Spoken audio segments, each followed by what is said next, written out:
Ek hoop nie, hy is al moeg van my simpel gesegdetjie dat 'n regering behoort 3 mense te wees in my kop. Jy het 'n baas, sy sekretaresse en nog iemand om te help. En is miskien 'n bietjie tong in die kies, maar ook nie te ver nie, want dit lyk vir my, as jy die getalle kan strek van 3 na 10 mense toe, dan het jy 'n werkbare stelsel hierso vandag. Ek wil vandag met jou praat, liewe vriend, oor 'n baie interessante beleidsverslag wat vrygestel is as deel van die Vrye Markstigting of se inisiatief wat se naam is Liberty First. En die verslag se naam is Lean but Efficient: The Fiscal and Moral Imperative of Cutting South Africa's Cabinet. Nou dis 'n mondvol en gelukkig gaan jy nie na my gebrabbel hoef te luister nie, want ek het vandag as 'n gas hier so by my die skrywer van hierdie beleidsverslag en ek gaan jou nou aan hom voorstel. Radio Nuwe Lied. Jou Christelike lewenswyse radiostasie. Klets met Corneille. Gesels saam oor alles. En nog wat. Goeiedag liewe vriende, baie welkom by Klets met Corneille. My naam is Corneille en ek nooi jou uit om saam te klets. As jy gaan na die telefoonnommers hierso wat jy kan sien en die e-posadres, dan is jy baie welkom om jou opinie of wat jy ook al wil vir my laat weet in te stuur en dan kan jy saam klets. Maar die groot kletswerk vandag gaan ek los in die hande van die skrywer van hierdie stuk en dit is Dr. Morney Malan. Morney, in die eerste plek net baie welkom by Radio Nuwe Lied. Baie dankie Cornelis, dankie vir die geleentheid. Ek wilde daarom net vir jou noem dat jy weet, maar ook vir al ons luisteraars dat ek waardeer dit so van mense wat besige lewens het, dat hulle sal met my praat wat 'n baie klein stasietjie is, en ek het soveel, dit was so teen my verwagting geweest van die mense wat ek mee praat, wat die hoof van organisasies is en groot goede is en vir my was dit net so aangename verrassing dat almal net sê ja, dit is nie 'n probleem nie. As ons 'n plek kan kry, dan doen ons dit. So ek waardeer dit regtig baie, hoor. Nee, beslis. Nou, daar's beslis baie momentum op die oomblik in die nuwe media en ek dink mense is al klein op die oomblik, maar jy groei waarskynlik heelwat vinniger as wat jy dink. Ek hoop so. Nou, net so 'n stukkie agtergrond, Morney is 'n medewerker, ding noem julle dit, by die Vrye Markstigting en ook deesdae sien ek dosent by Akademia. Wat is jou gebied by Akademia? Want dit was my interessant geweest. Ja, nee, ek het eintlik 'n lang geskiedenis in die breër openbare beleidsomgewing, so ek het ook by Soortheid Navorsingsinstituut gewerk vir 'n hele ruk.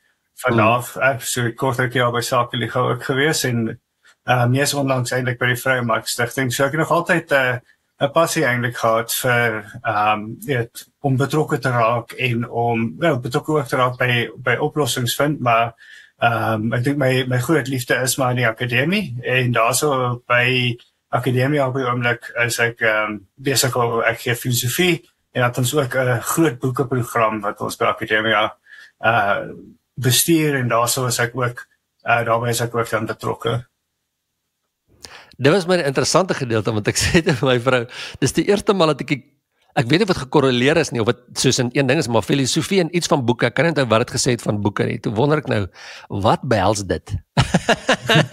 Maar in elk geval, die kort antwoord is, jy is dik gestudeer en nog vir 'n lang tyd betrokke by dinkskrams oor, soos jy gesê het, antwoorde kry vir die probleme, en op hierdie stadium, hoe grawe ons Suid-Afrika uit die gemorsheid wat ons insit, en dis my amper hartseer gesprekke in die sin van, die meeste mense kan na die ding kyk en omtrent net sê, hier is die probleem, en die antwoorde klink nie vir my ingewikkeld te wees nie, dis half voorhand liggende, praktiese antwoorde, en tog is dit 'n gestoei, want jy moet, ek weet nie hoeveel mense oortuig, minstens van daar's 'n probleem, en die sisteem is stikkend, dis nie verkeerde mense wat ek agtergekom het nie, dis nie mense wat net korrup is, dis natuurlik al 'n probleem, maar die groter probleem is die sisteem werk nie, so, dis die groot, dink ek, deel van wat ek op die stadium oor praat met mense. So kom ons begin net by, as jou verslag sou sê dat die regering is te groot, die ding moet verander, wat is die probleem met 'n groot regering? Ja, as ek dalk net kan aansluit by daai punt wat jy daar gemaak het, want ek dink dit is 'n baie goeie punt en ons moet dit dalk nog sterker beklemtoon. En dit is dat in Suid-Afrika, ek meen ons het klomp probleme vanuit regeringsperspektief en vanuit 'n staatkundige perspektief. en beleid is 'n groot deel daarvan, maar daar's ook sistemiese probleme, en daai sistemiese probleme, mens wil eintlik 'n stelsel opstel, dat dit van so 'n aard is, dat dit eintlik nie saak maak wat 'n persoon beklee enige spesifieke pos nie. Jy wil 'n stelsel hê wat sterk genoeg is, dat, jy weet, hy moet voorsiening maak vir die feit dat daar nie altyd die beste mense binne 'n spesifieke pos gaan wees nie, en dat dit nog steeds kan werk. En op die oomblik het ons nie dit nie, en eintlik wat ons in hierdie verslag argumenteer, is dat boonbehalwe vir die beleidskwessies, is daar ook 'n reuse probleem met betrekking tot die grootte van die staat op sigself, en dan in besonder die grootte van die uitvoerende gesag in Suid-Afrika, die kabinet soos wat ons dit maar oor die algemeen ken. En daar's 'n hele klomp risiko's wat daarmee verband hou. Die mees duidelike een en die mees tasbare een is die finansiële kostes wat daarmee verband hou. So daar is al hierdie ministers, en natuurlik saam met 'n minister is daar 'n hele ondersteuningsspan wat saam met hulle kom, daar's 'n hele veiligheidsspan, daar's al die verskillende voordele en goeders wat hulle moet kry.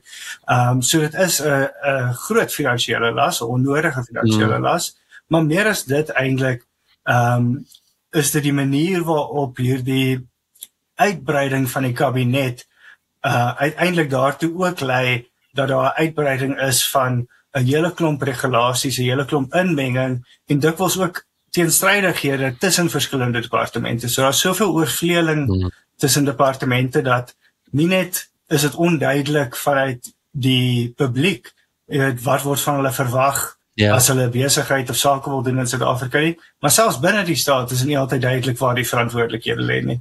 En omdat dit nie duidelik is waar die verantwoordelikhede lê nie, is dit ook nie duidelik waar die aanspreeklikheid lê as iets verkeerd gaan nie.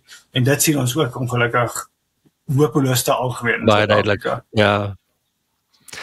Sommige net is 'n sypunt, toe ek sien wat die salarisse is van die ministers, toe sit ek en dink, dis 'n mooi bedrag daai, kyk, en ek verstaan glad nie, in my kop is regeringsmense vir publieke beamptes, so in my kop behoort 'n salaris te kry in lyn met ander mense wat ek dink die mense van die land dien amper op 'n manier, dis 'n beroep maar is 'n diens, goed soos onderwys. Op watter manier, jy enige idee, ek meen dis nou niks met die verslag uitwyne, maar wat gebeur dat 'n minister so 'n salaris moet kry? En al die trimmings asof hy die koning van 'n land is. Hoe dit gebeur? Was dit nog altyd so? Wat weet jy? Ek dink daar's verskeie faktore. Die argument wat natuurlik die mense binne die staat sou voer, is dat jy moet hoë salarisse aanbied, sodat jy beter kandidaate kan kry. Nou, ons het klaar gesien dat dit uit die aard van die saak werk dit nie. Maar hulle argument sou wees, maar ja, dit is 'n argument sou wees, as jy te klein salaris het, dan gaan jy nie die top talent kan kry nie. Maar so dis nou aan die ander kant, maar die feit van die saak is ons kry beslis nie, ons stuur beslis nie ons beste mense na die regering toe nie, en dis eintlik waar oor die algemeen, dit is nie net vir hierdie hoër administratiewe poste nie, is eintlik waar van die openbare sektor deurgaans. Dit is, ek het nou nie presiese syfer uit die vuis uit nie, maar so tussen 40 en 50% hoër vergoeding binne die staatsdiens teenoor jou privaat sektor ewig nie. So dit laat mens bietjie wonder oor die idee van knegg vir die publiek, wat sê hulle in Engels praat ons van 'n public servant, jy maak hierdie opofferings ter wille van die publiek, maar dit is natuurlik ook lekker as jy na jy jou opofferings gemaak het in jou luxe motor in kan klim en dan sommer goed voel oor jouself ook. So nee, dis beslis 'n probleem, maar ek dink op hierdie stadium is dit dalk dis beslis nie die grootste probleem nie. Kyk, as ons regtig bevoegde mense kon kry, betaal hulle wat ook al, ek weet dit is, om regtig 'n bevoegde kabinet te hê, is beslis die moeite werd om voor te betaal, maar jy wil ook in geval hê waar jy wêreldklas salarisse betaal en die swakste denkbare dienslewering ook kry nie. Ja. Lekker koffie word op die heel beste natuurlike metodes verbou in die hoof koffieproduserende lande in Afrika. Jy kan sommer die kwaliteit proe. Spesialis koffie van ander gebiede is ook beskikbaar. Jy kan jou bestelling plaas by juweliet.co.za. Dis beskikbaar in verskillende sterktes, as bone of gemaal en in 3 verskillende groottes verpakking. Onthou, as dit nie sê lekker koffie nie, dan is dit nie lekker koffie nie. Daar is die probleem van die regering, hoe hy tans lyk, is te groot. Dis te duur, dis te alles. Hoe vergelyk ons land met die res van die wêreld in Afrika en die mense om ons en jy weet waar ons in die prentjies pas van wat 'n soort land ons is. Ek weet nie eens wat al die beskrywings is nie, maar waar pas ons in die prentjie van die res van die wêreld? Ek dink dit is belangrik op hierdie punt om net te beklemtoon dat Suid-Afrika is op hierdie stadium abnormaal. Ons is 'n uitskieter. Ons belyn glad nie eintlik met internasionale norme nie.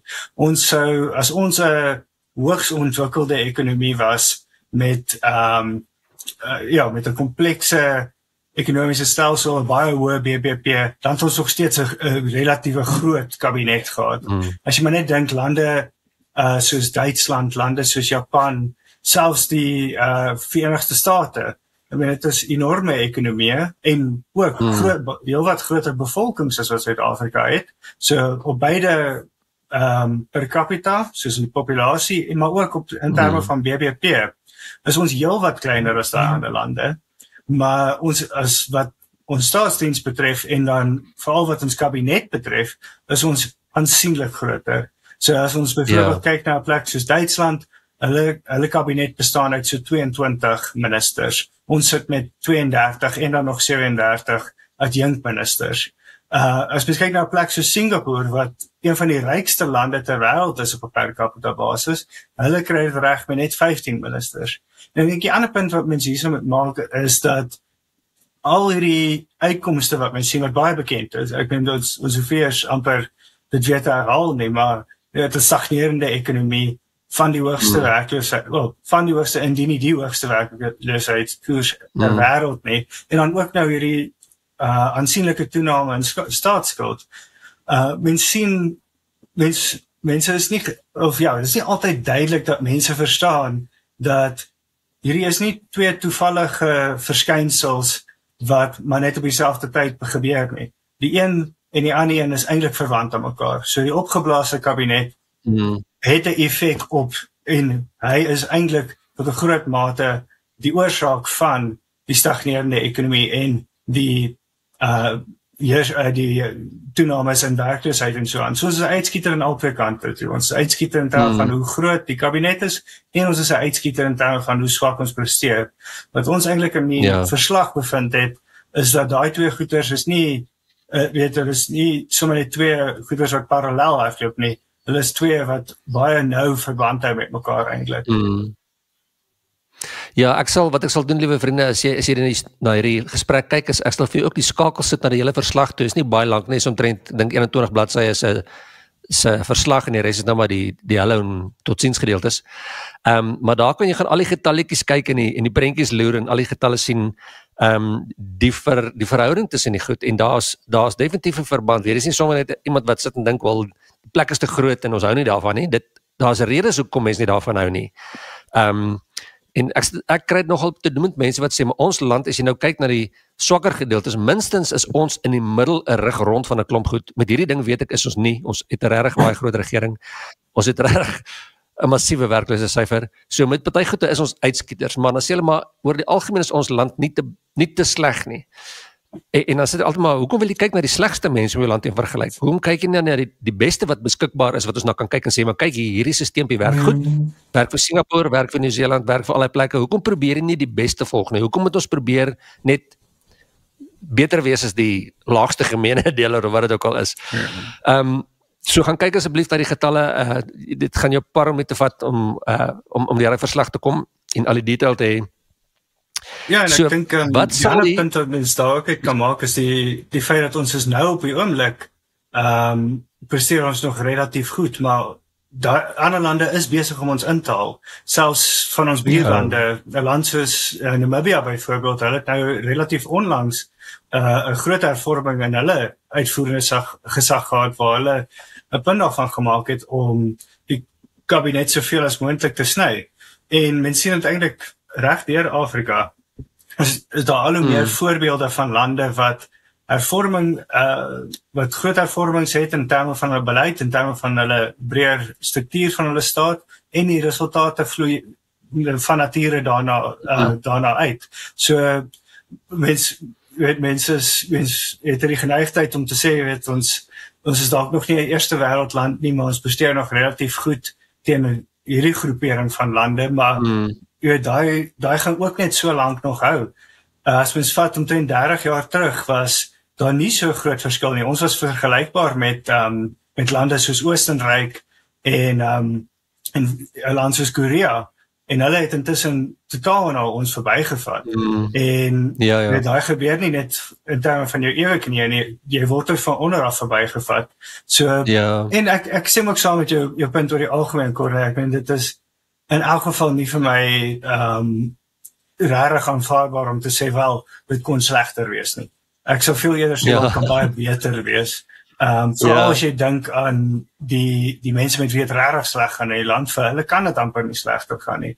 So ek dink mense wat daai argument voer, moet ook maar onthou dat hulle is waarskynlik in 'n bietjie meer bevoorregte posisie as wat 'n groot aantal mense in Suid-Afrika is. So ek sou baie versigtig wees om sommer net sulke tipe argumente te maak. Soos met 'n goeie film, is musiek die mees belangrike faktor wat die atmosfeer van jou troudag sal bepaal. Dit maak of breek. Van die oomblik wat jou gaste opdaag totdat die dansvloer sluit, sal Music for Weddings sorg dat jou persoonlike liefdesverhaal die perfekte lewende of opgeneemde klankbaan het. Vind meer uit by musicforweddings.co.za. Hulle het pakkette beskikbaar vir elke smaak en begroting. Bespreek SA se heel beste troumusiekverskaffer. Daar was my interessante ding, ek en 'n ander vriend my so ruk terug 'n gesprek gehad, dat as mense gewoonlik sê, soos ons regering, hierdie is vir die mense en is vir die mense, moet jy baie mooi kyk, want gewoonlik nie, die voordeel kom nie by die mense uit nie. En dit voel vir my dat die hele stelsel is op so 'n manier, ek neem aan dis menslike natuur, dat as daai stelsel so groot word, groter, meer magtige, wil ek amper sê, regering, begin die mense wat die hulp nodig het, die minste van die hulp kry. Dis net hoe dit altyd uitwerk, het nog nooit anders uitgewerk nie. As julle nou sou kry wat julle als vra in hierdie verslag, en ons nou uitkom by die details daarvan bietjie meer, maar wat sal die uitwerking daarvan wees? Wat verwag julle hoe gaan dinge verander as die regering so sê, nou maar kom ons doen dan hierdie. Wat gaan gebeur? Ja, ek dink jy het daar in jou inleiding genoem, Corne, ons reken jy kan van die 32 ministeries wat ons tans het, kan jy dit baie maklik, sonder dat daar enigstens regtig 'n reuse ontwrigting is, dit afsny na 10 toe. Na 10 kernportefeuilles, en dit is eintlik maar net hoofsaaklik om deur ontslae te raak van onnodige portefeuilles en deur 'n klomp aantal ander portefeuilles te konsolideer. En hier het ons ook eintlik gekyk na internasionale norme. Ons het gekyk na hoe ander lande hulle kabinette struktureer. Ons het 'n klomp ministeries waarvoor ander lande eintlik maar net dit sou 'n afdeling binne 'n breër ministerie gewees het. Waar in Suid-Afrika het ons miskien 4 ministeries om dieselfde werk te doen as wat een in 'n ander land sou doen. Maar wat sou gebeur as mense nou wel afskaal van 32 af na 10 toe?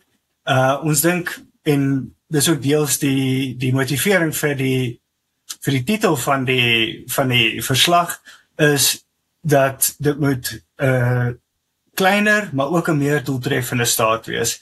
En dit beteken dat doeltreffendheid nie net binne die staat nie, maar ook buite die staat. Op die oomblik het ons, kom ons begin eers in die staat.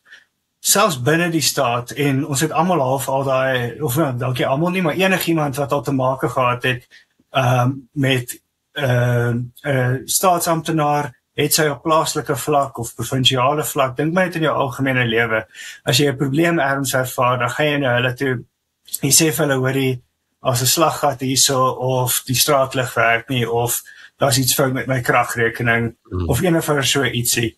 Die oomblik wat jy na iemand toe gaan, dan gaan hulle vir jou sê, nee, hulle sien daar's 'n probleem, maar dit lê nie binne hulle bevoegdheid nie, dis eintlik die ou wat op provinsiale vlak lê. Gaan jy praat jy Ja. met daai ou dan sê hy vir jou nee, dit gaan by dit is lê eintlik by die departement van elektrisiteit of so aan. En dis een van die goeders wat jy dan kan uitskakel deur net te konsolideer, dan konsolideer jy ook daai verantwoordelikhede. So in plaas daarvan dat jy as sê maar entrepreneur nou moet werk met werk jy met die departement van kleinsakeontwikkeling, nou die departement van arbeid, nou die departement van handel, eerder daai departement as een gekonsolideerde departement. Hulle kan vir jou een stel riglyne gee waarvolgens jy jou besigheid moet doen, en dan is daar baie meer duidelikheid wat van jou verwag word, en daar's baie minder teenstrydighede, want dit maak dit ook onmoontlik om besigheid te doen met in Suid-Afrika. En dis hoekom ons so min besigheid het in Suid-Afrika, is omdat as 'n klein sakepersoon het jy eintlik 4 of 5 verskillende ministeries wat jou reguleer. In plaas daarvan dat jy een het en dat daai een eintlik fokus op ondersteuning eerder as regulering. So dit gaan oor die stroombeleiding van die besluitneming, die stroombeleiding van daai verantwoordelikhede, en ook oor die algehele besnoeiing van regulasies op sigself. Ons is 'n hopeloos oorgereguleerde ekonomie, en een van die oorsake daarvan is die feit dat jy het al hierdie verskillende mense in die kabinet, hulle almal voel hulle moet hulle pos op 'n of ander manier regverdig, en al hoe hulle kan dink om dit te doen is om maar net nog regulasies uit te vaardig, en dan kan hulle daarom op hulle jaarverslag sê, kyk ons het al hierdie verskillende goed gedoen. En wat die effek daarvan is, dis nou maar iemand anders se kwessie, maar daarom kan ons sê ons het ons deel gedoen. So daar's 'n magdom goed wat ons eintlik wil uitskakel. Dit gaan nie net oor die finansiële aspekte nie, het gaan ook oor dit, maar het gaan meestal eintlik oor daai indirekte kostes, al daai rompslomp wat veroorsaak word, en is rompslomp tussen die verskillende departemente en sfere van regering, maar dan ook tussen die regering en sy burgers. En ook net om by daai punt wat jy gemaak het, Corné, aan te sluit, daar's vir my 'n diep immoraliteit. Dit is amper 'n etiese kwessie ook aan die feit dat die manier waarop die Suid-Afrikaanse ekonomie gestruktureer is tans, is juis hierdie, en dit kom weer terug by daai salarisse wat die ministers verdien ook. Op die oomblik is dit op so 'n manier gestruktureer dat die bevolking en die ekonomie bestaan eintlik tot 'n groot mate om net die verbruiksgewoontes van staatsamptenare te befonds. So dit kom terug ook by die manier waarop ons geld spandeer in die Suid-Afrikaanse regering. Ons spandeer 'n absoluut totaal abnormale hoeveelheid van ons staatsbesteding gaan aan salarisse. So as ons kyk na ander lande wat ook groot state het, ek weet daar's lande wat ook baie groot state relatief tot hulle ekonomie het, maar die manier waarop hulle geld spandeer, as mens nou dink baie van die Skandinawiese lande, dit word gespandeer op produktiewe bates, dit word gespandeer op met investering in kapitaalbates wat dan nou produktiwiteit kan verlig. In Suid-Afrika het ons nie net 'n baie hoë hoeveelheid besteding in die staat nie, ons het ook die tipe besteding wat dit is eintlik maar net om dit vir staatsamptenare moontlik te maak om luukse lewens te lei. So altyd daai goeders moet aangespreek word. Daar is vir my omtrent die belangrikste ding. Ek so bly jy noem dit nou. Die ding van die klein besigheidsondersteuning, want in my kop is daai half deel van die kruks van ons land se probleem ekonomies is dat die land kan nie groei nie, want die stelsel is stikkend en die stelsel is nie net korrup, die planne werk nie. Dit gaan nooit werk nie. So ding van beter mense gaan dit nie maak werk nie. En klein besighede, toe ek dink ek was in 2010, was ek in China gewees, baie bevoorreg gewees. Ek was by die World Expo daar vir so 10 dae. En ons het as deel van ons ding maar net sien toe was baie gesprekke gehad met groot besigheidsouens wat tussen Suid-Afrika en China besigheid doen. Ek is glad nie in die besigheidswêreld betrokke gewees nie, ek was daar as 'n kunstenaar. Maar deel van ons storie was met praat met al die besigheidsmense by al die funksies. En ek was verstom oor wat hulle te sê gehad het. En vir die eerste maal daar het ou met daaroor gepraat en my gesê Suid-Afrika en China het albei op papier opkomende middelklasse. Die verskil is in China is die middelklas 'n klomp entrepreneurs en die regering doen alles wat hulle kan om hierdie klein besighede te help om op die been te kom. Voorbeelde soos jy betaal die eerste 5 jaar nie belasting nie. Dis baie maklik om 'n besigheid te begin en om die ding te groei tot op 'n sekere plek. So daai mense dra by tot die ekonomie. In ons land is die opkomende middelklas hoofsaaklik staatsamptenare wat salarisse kry. Hulle trek uit die stelsel uit. Maar altoe is op papier opkomende middelklas. Dit was vir my 'n oomblik in my lewe wat ek sal onthou soos môre heeldag van dis die eerste maal toe ek begin dink het oor die goed. En die getalle net, as jy net dalk gou-gou wil getalle noem van wat is ons land se besteding op hierdie stadium van die geldjies wat in die land aankom, hoeveel van dit gaan net om die regering daar te hê enigstens en almal se toerbusse en vliegtye en wat ook al. Ja, so op die oomblik is ons staatsbesteding in verhouding met ons BBP is so rondom 1/3 van die ekonomie. Op die oomblik word deur die staat spandeer. Wat al klaar baie hoog is en baie hoog veral vir ontwikkelende ekonomie.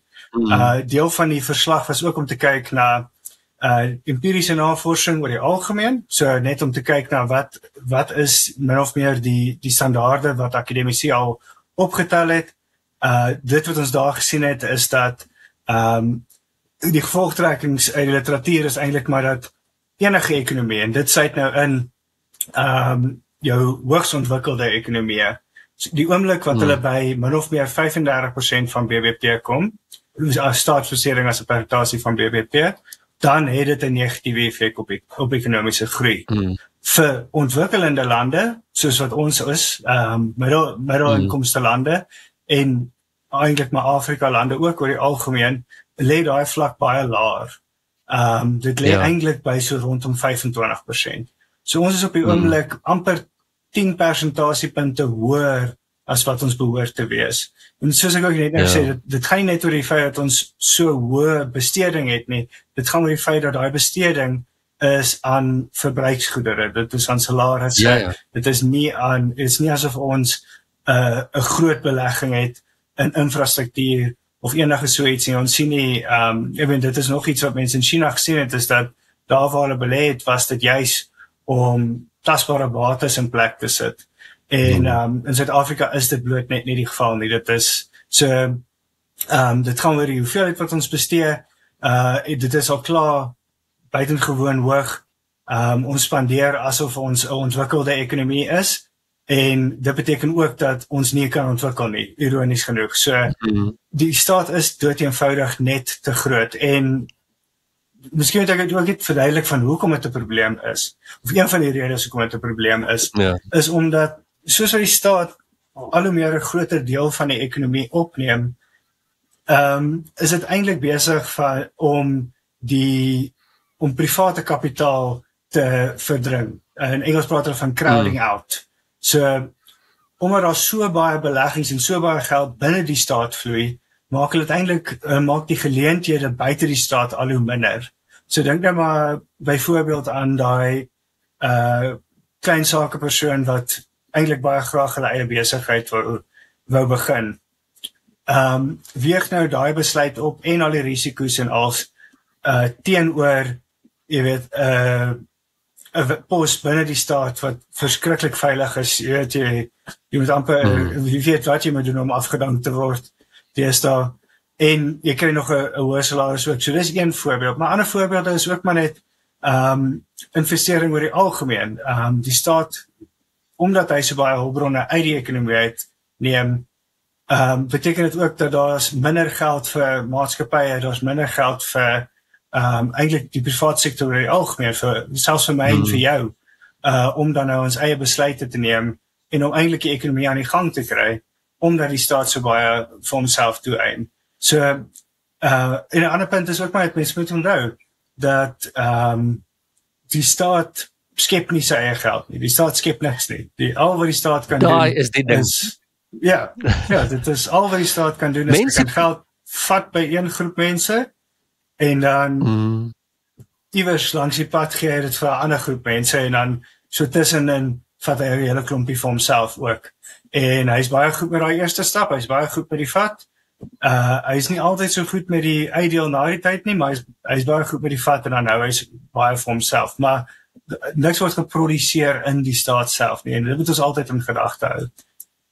Daai ding, ek dink so min mense sien daai ding raak. Want ek het hierdie amper die prentjie in my kop van die regering sit daar soos 'n groot ryk pappa en sê, maar my kindertjies kom nie na my toe, wat kort jy skoolgeldjies, okay, hier's vir jou skoolgeldjies, jy kan nie betaal nie. As jy siek, jy kan nie dokter toe gaan nie, hier's vir jou geldjie vir die dokter. Wat jy nou, jy kan glad nie lewe nie, hier's vir jou geldjie om mee te lewe. En niemand, en op die ding van werkskepping, ek onthou wees gister soos heeldag, is nou oud genoeg om te onthou hoe ek vir die eerste maal by die lisensiekantoor instap, en die jaar gee ek nie met papiere nie, want tot dan toe het so gewerk, jy gee papier vir die meisie agter die toonbank, sy druk jy papiertjies, gee het vir jou terug. Toe stap ek in, en hulle sê vir my, gaan na hierdie vloer toe, na daai kamer toe. Ek sê, hoekom? Hulle sê, want hulle gaan jou papiere daar druk. Ek sê, maar hier is dan nie drukker hier by jou, wat nou gebeur? Nee, dis werkskepping. So toe deel hulle dieselfde pos nou op in 'n klomp goedjies, en elkeen kry nou 'n geldjie. So op papier kan hulle sê, hulle het werkskepping aan die gang. Hulle gee net nog meer geld uit, wat van iewers moet afkom. Daai ding van, jy daag op, en jy kry salaris, is hulle idee van dis wat gebeur, en die regering help hierdie ding aan, met net deelgeldjies uit. Niemand dink oor waar die geld vandaan kom nie. En die regering sit nie met sy eie geld nie, en so, dis presies so daai ding wat jy gesê, die geld kom van die mense af wat die goede moet maak, ten spyte van al die regulasies en wat ook al, en wat die regering net kan doen is jy geld vat en iewers anders teen vir iemand gaan gee namens jou. Op 'n manier in 'n plek wat jy dit nie sou doen nie, maar dis wat hulle doen. Ek wil net gou vir jou 'n voorbeeld noem, want dit is my baie interessant. Dis meer op 'n lokale vlak, maar dis dieselfde idee. Ek het onlangs, en ek kan net nie die presiese detail onthou van, was dit 'n joernalis wat met die persoon gepraat het, of was dit iemand wat gekla het by die munisipaliteit, oor dat hulle kon nie, die paai kom nie reg nie, daai ding van die ligte, niks, waar's die geld? Kry hulle geld? Ja, sê hulle kry geld. Hoeveel geld kry hulle? Ek onthou die getal was iets sê maar 50 miljoen elke jaar. Okay, nou wat doen julle met dit en dit? Uiteinde van die storie is 49 miljoen rand was vir die salarisse en. Dit beteken as 'n miljoen rand oor om eintlik die werk te doen waarvoor die geld moet gaan. En dis nog voor die ding van iemand moet nou nog vir sy neef hierdie ding die tender gee wat nog nooit in sy lewe gat toegegooi het, maar hy gaan die gat toegooi of die geld verdwyn of wat ook al. Sonder daai in berekening nog is daar net die 50 het 1 geword. En dan wonder ons, maar ons gee dan geld en die regering sê maar hulle gee die geld en dis 'n mal storie oor hoe die dinge aan mekaar geslaan is. So kleiner regering, ek is alles met jou. Die belangrikste ding vir my koppie is nie net daai ding van die direkte besparings nie. Dis nog groter op indirekte besparings. Ek en myself net dink. En weer eens in die verslag, liewe vriende, kan jy gaan kyk na al die getalle van as jy die direkte geld gaan spaar van 'n te groot regering. Ek sit en dink aan al die klein besighede met minder regulasies, want ek is 'n klein besigheidseienaar, dit maak jy kop spin oor al die hoepeltjies en goedjies en toestemming en wie weet hoekom. Ek mis die Wilde Weste. Wat jy met jou perdry sê, wie se grond is hierdie? Kan ek dit by jou koop? Ja, nee. Jy sit jou winkel op en jy doen wat jy doen. Ek mis so 'n steempie meer. Ek dink die laaste vraag wat ek vir jou vra Morney is bietjie buite die omvang van jou verslag, want dit is 'n persoonlike ding. Ek wil hê jy moet met die mense van die land praat. Wat sê jy vir mense in hierdie land? Wat kan hulle doen om by te dra om hierdie ding te draai? Wat jy dit ook al wil noem, die hele ding van ons land. Hoe word hulle nie moedeloos nie? Want ek vind baie mense is so vuisvoos. Ons gee nie meer om nie. Ons kan in 'n geval niks doen nie. Die meeste mense dink van ek kan nie iets doen nie. Ek weet nie wie die groep is wat dit moet doen nie, maar 'n mens voel jy kan nie iets doen nie. So, en hulle sit op hierdie stadium moedeloos, wag dat hulle terugkom op die wolkies. So, wat sê jy vir die mense? Wat doen 'n mens in hierdie land? Ja, nee, ek het genoem, ek het al baie jare in die beleidsomgewing gewerk, so as dit kom by mismoedigheid, dan is dit beslis ietsie waarmee ek jy weet van. Ek kan myself vereenselwig met daai gevoel, maar ek dink die belangrikste ding met hierdie tipe van goeters is om eintlik maar effens 'n meer langtermyn perspektief te handhaaf. En jy weet, as mens regtig kyk, as mens regtig vanuit die groter prentjie kyk, dan maak dit mens meer bewus van hoeveel eintlik al reeds verander het. Mens kom dit nie noodwendig agter nie, maar as jy bietjie daai perspektief uittrek, dan kom jy agter daar het eintlik relatief baie al gebeur. En ek dink vat maar net ietsie soos die hoeveelheid steen wat die ANC bloot in die laaste paar dekades. Hulle was op 'n tyd amper 70% party wat 70% van die stem gekry het. Vandag sit hulle by 40. En as mens kyk na die peilings en die goeters, mens sal nou sien as ons by die munisipale plaaslike verkiesings kom, hoe lyk dit dan? Maar alle aanduidings is dat hulle steun begin al hoe meer en meer kwyn. En dit is eintlik vanuit 'n groter perspektief relatief vinnig gewees wat dit gebeur het. Om te dink dat jy hierdie party gehad wat totaal dominant was, wat nou amper totaal ineengestort het. So dit gebeur vinniger as wat mense dink. En die ander punt wat ek ook sou wou maak is, net soos wat jy nou groter perspektief moet hê, moet jy ook amper 'n meer plaaslike perspektief ook hê. En jouself ook herinner dat die land se probleme is nie noodwendig die probleme wat jy in jou alledaagse lewe gaan ervaar nie. Daar waar jy wel 'n effek kan hê. En soos wat die staat al hoe meer leemtes los, so gee dit ook al hoe meer geleenthede vir mense om dan nou daai leemtes op te vul. En dit sien ons reeds, ons sien dit met kragopwekking, ons sien dit met sekuriteit. En dit is nie lekker om te weet dat jy word nou amper dubbel belas nie. Maar ek sou sê, kom ons kry eers daai eerste stap reg en ons kry ons onmiddellike omgewings op 'n punt waar hulle funksioneer, raak betrokke, daar's verskeie instellings in Suid-Afrika. Ek sou vir die Vrymarkstigting, maar ek daar's die Instituut vir Rasseverhoudings, daar's Soetheid, daar's AfriForum, daar's agter 'n magdom verskillende organisasies, waarby mense betrokke kan raak, wat almal eintlik op een of ander manier probeer om hierdie leemtes wat die staat daar het op te vul. En ek dink wat mense ook moet besef is, dit lyk nou soos 'n slegte kompromis amper wat mense moet aangaan, maar oor die langtermyn en vanuit 'n breër perspektief gaan mense nog bly wees. Mense gaan bly wees dat jy het hierdie goeders gehad, of jy het hierdie goeders opgerig wat hoegenaamd nie afhanklik is van die staat nie. Want dit is uiteindelik waar mense wil uitkom. Is net soos wat jy 'n stelsel wil hê, waar dit nie saak maak wie 'n spesifieke pos beklee nie, wil jy eintlik op 'n punt kom waar die politiek so onbelangrik is, dat jy is amper nie eens besorg oor wie wen die verkiesing nie, want in jou lewe gaan dit nie 'n groot verskil maak. Beteken nie mense wil betrokke raak in die politiek, maar jy wil die politiek tot so klein deel van mense alledaagse lewe reduseer, dat